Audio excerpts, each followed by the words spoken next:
how are you doing? This is Pastor Cheryl. We went through kind of an episode this morning. We had a really, really bad storm, and the sirens were going off, and I got a warning on my phone that we were all supposed to run to the basement. I don't have an entrance to the basement on this side of the duplex. The neighbor does. And so I just opened up the door and I watched it, And we were supposed to take the dog to the vet today. Both dogs get updated. They go through this annual update every spring. And anyway, so I rebuked the weather. I rebuked the weather. And it did let up. It was supposed to. And then my friend came and took the two dogs and I to the vet. Well, we were supposed to go there. We were going to go there anyway, but we were supposed to go there because Cody, and you've seen him here, bit the neighbor. Cody was tied up outside, and the neighbor ran past him, and Cody nipped him. Collies have these little teeth that are like forward, and that's all they do is nip. And their bite isn't worth a darn. And he left a bruise. He left a little mark. And the guy got hysterical about it. He's like 40 years old, but he got hysterical about this dog nipping him. And cried and whimpered about it and whatever, and said he was going to call the police. He's going to get even. So he's calling the police. He's going to get even for a dog that he was teasing or something. So anyway, I am used to dating the type of guys that I'm used to being around. World War II veterans, Vietnam War veterans. These were men. Those were men. This guy is kind of a sissy, like a little child. And so he's going to get even with the dog for leaving a bruise. And so animal control left me a kind of a blank piece of yellow paper. And supposed to take it to the vet, have him sign on it. So, okay, so we did that. Today, they were due for their shots anyway, or update. Ended up, Cody was already updated. They're both actually updated to the year 27. And this is the year 25. So anyway, I usually update them sometime in the spring. So June of 27 is when they get their rabies shots and everything all updated again. Because they had a 3-year last year.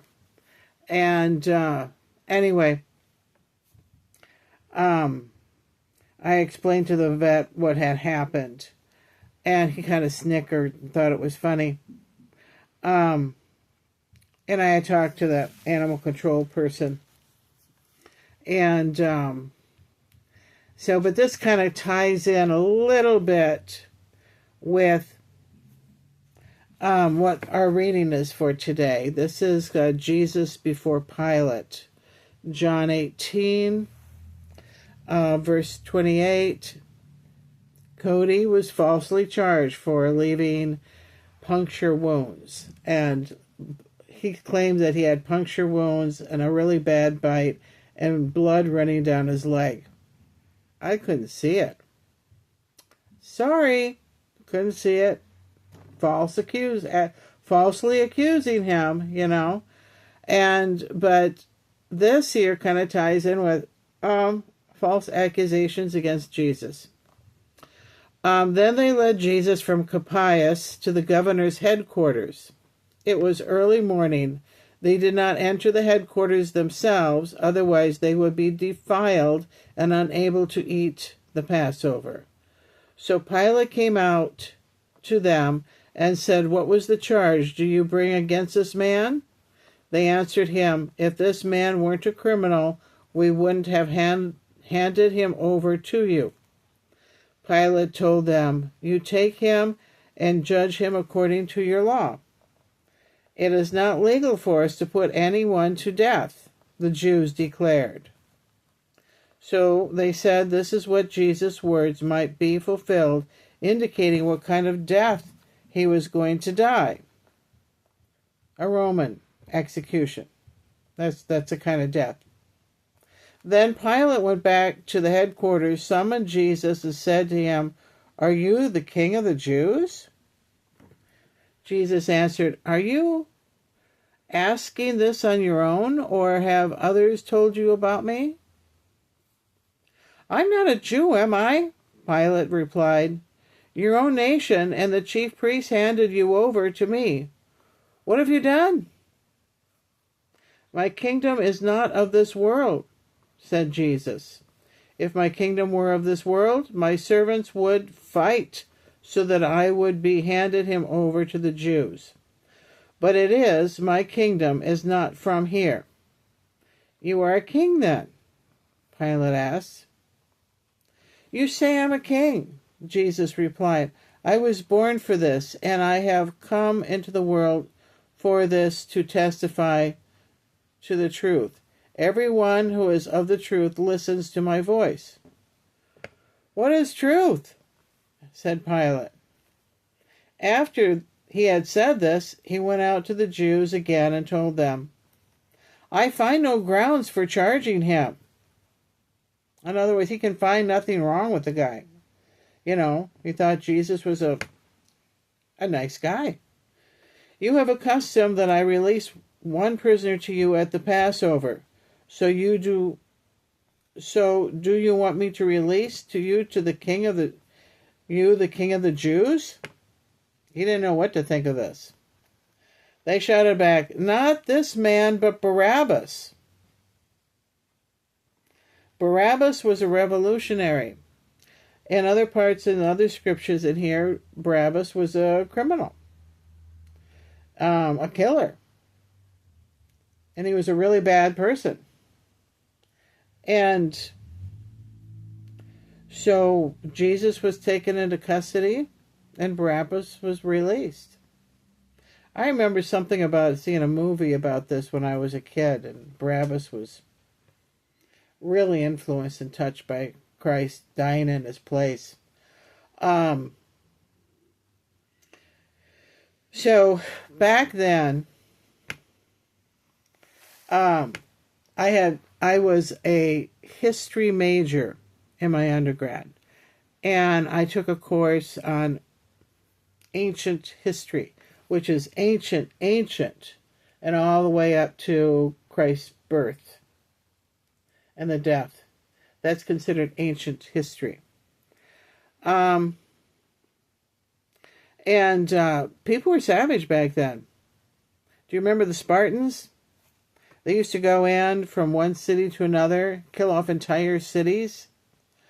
And the mother, who was a Spartan, would tell her son, who was a Spartan soldier, "You conquer that city or come back dead on your shield." They had these great big shields, and they used to carry them home on their shields. They're dead people.